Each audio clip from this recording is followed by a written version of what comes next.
All right, last thing for today. If you have your Edward Tulane book, if you have this book, you are welcome to get it out and follow along. Or you can just listen.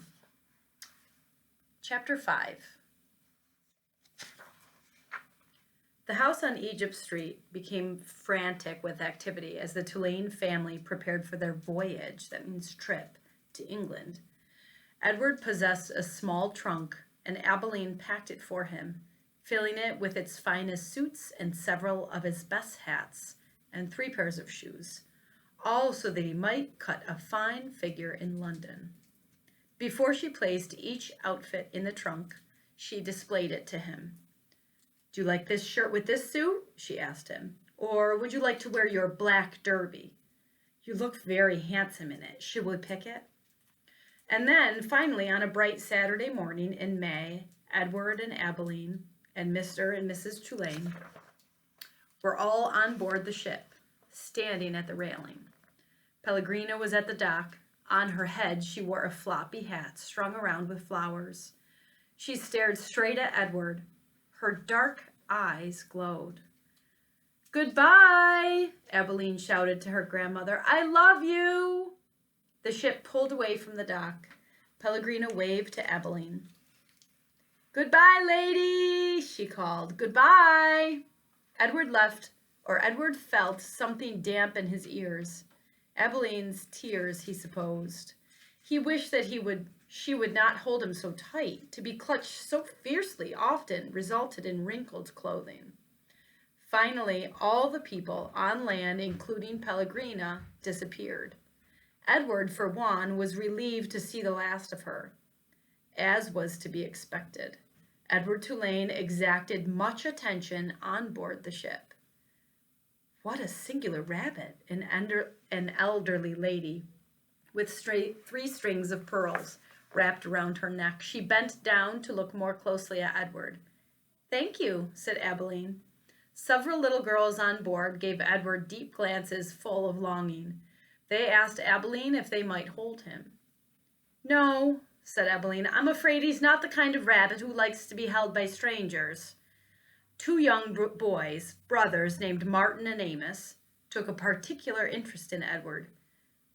"What does he do?" Martin asked Abilene on their second day at sea. He pointed to Edward sitting on a deck chair with his long legs stretched in front of him. "He doesn't do anything," said Abilene. "Does he wind up somewhere?" said Amos.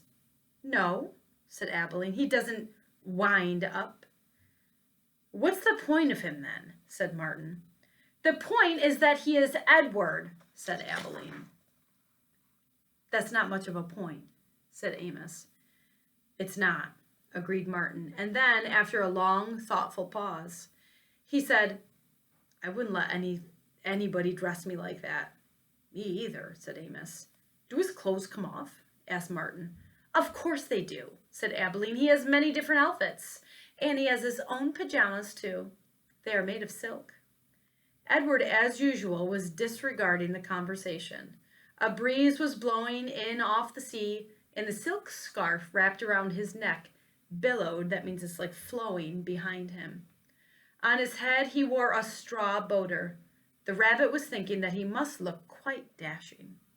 It came as a total surprise to him when he was grabbed off the deck chair, and first his scarf and then his jacket and pants were ripped from his body. Edward saw his pocket watch hit the deck of the ship and roll merrily towards Abilene's feet. "Look at him! He's even got underwear," said Martin. He held Edward aloft so that Amos could see. "Take it off!" shouted Amos.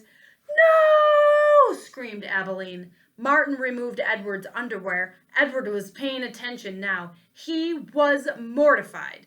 He was completely naked except for the hat on his head, and the other passengers on board the ship were looking at him. Direct, curious, and embarrassed glances his way. "Give him to me!" screamed Abilene. "He's mine!" "No, give him to me," said Amos to Martin. He clapped his hands together and held him open. "Toss him," he said. "Please," cried Abilene. "Don't throw him. He's made of china. He'll break." Remember we said that when you're made of china, it's like porcelain, almost like glass. It's very fragile.